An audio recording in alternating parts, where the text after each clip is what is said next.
با کدام زبان بزرگ اعلم مراجع تقلید شیعه باید بگوید این حکومت نامشروع است؟ کسی که شرایط عدالت، تدبیر، برخورداری از رأی اکثریت را از دست بدهد حکومتش نامشروع است، نیازی به عزل ندارد، منعزل است.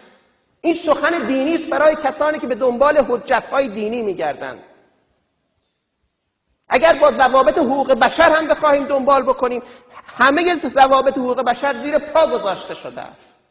حاصلش این که ما امروز در مقابل حکومتی قرار گرفته ایم که از زور عریان دارد استفاده می کند علیه مردم خود و این مردم بی‌دفاع صرفاً میگویند ما میخواهیم به آن چیزی که در قانون ما نوشته شده است عمل کنیم، چیز بیشتری نمیخواهیم. لذا ما نه قائل هستیم کسی از جانب خدا منصوب شده است، نه معتقدیم کسی بر ما ولایت دارد، نه معتقدیم ولایت مطلقه دارد.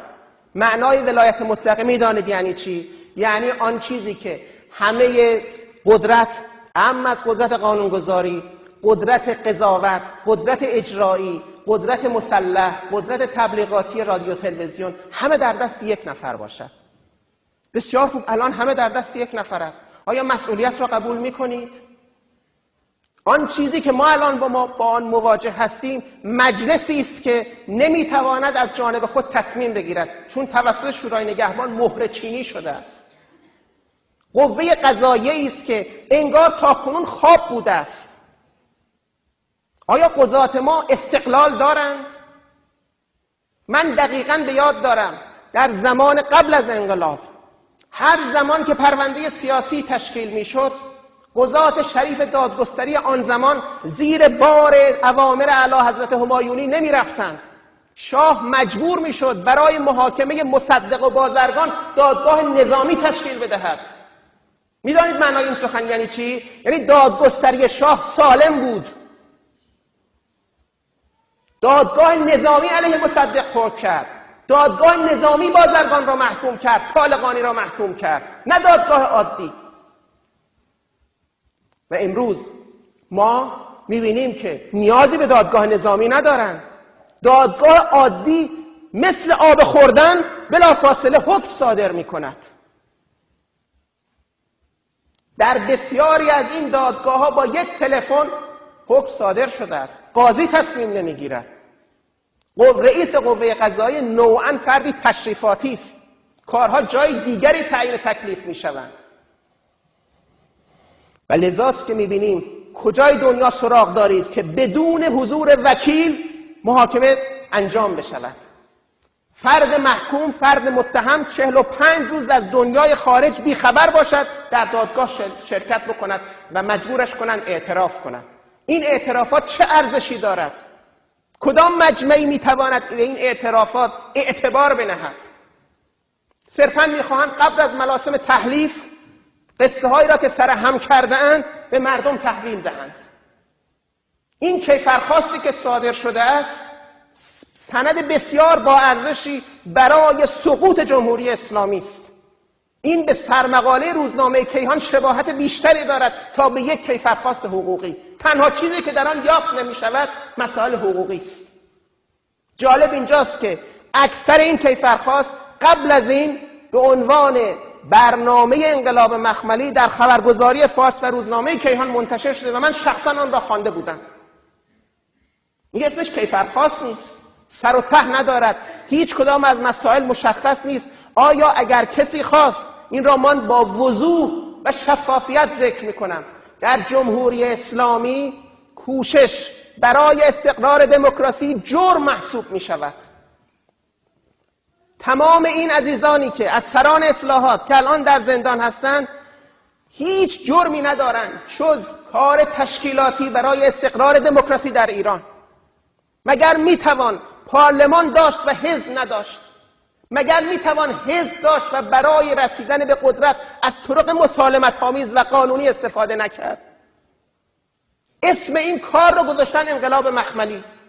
اگر من آمدم در یک حزب کار تشکیلاتی کردم که قدرت را به شکل قانونی به دست بگیرم، نگفتیم اینها میخواهند به شکل نرم قدرت را از ما بگیرن.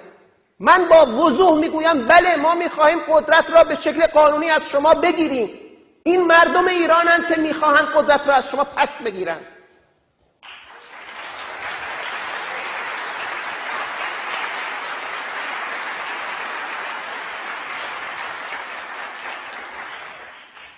تمام علمای علم سیاست مطابق این کیفرخواست عین جرم است. بحث ترانزیشن تو دموکراسی، انتقال حکومت جامعه به سوی دموکراسی، امروز زنده ترین بخش علوم سیاسی و جامعه شناسی سیاسی است. مطابق نظر این افراد جاهل و بی سوادی که بر کشور ما حکومت میکنند، اینها اسمش انقلاب مخملی است. در این صورت همه دپارتمان های علوم سیاسی در دنیا میباید تعطیل شوند. در ایران ما نیازی نداریم، چون اینها جاسوسی است. این عین جاسوسی است. اگر فرض کنید بنده با بزرگترین فیلسوف زمانه یعنی هابرماس آلمانی ملاقات کردم، میگویند نگفتیم تو داشتی با او درباره براندازی صحبت میکردی. من با بسیاری از فلاسفه ملاقات کردم و خواهم کرد. بسیاری از اساتید، مگر میتوانید جلو مراوده های علمی ما را بگیرید؟ توی این کیفرخواست رو بردارید بخوانید.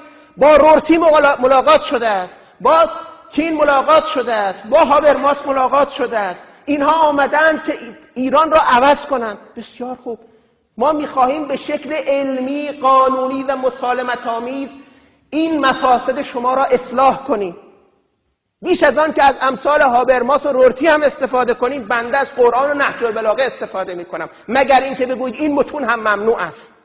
همچنانی که الله اکبر امروز جزء جرائم دوستان ما در زندان است، خواندن نهج البلاغه هم به شرح ایزن. چرا؟ چون بیشترین چیزی که ما را تحریک میکند علیه شما این مطالبی است که امام علی به ما یاد داده است.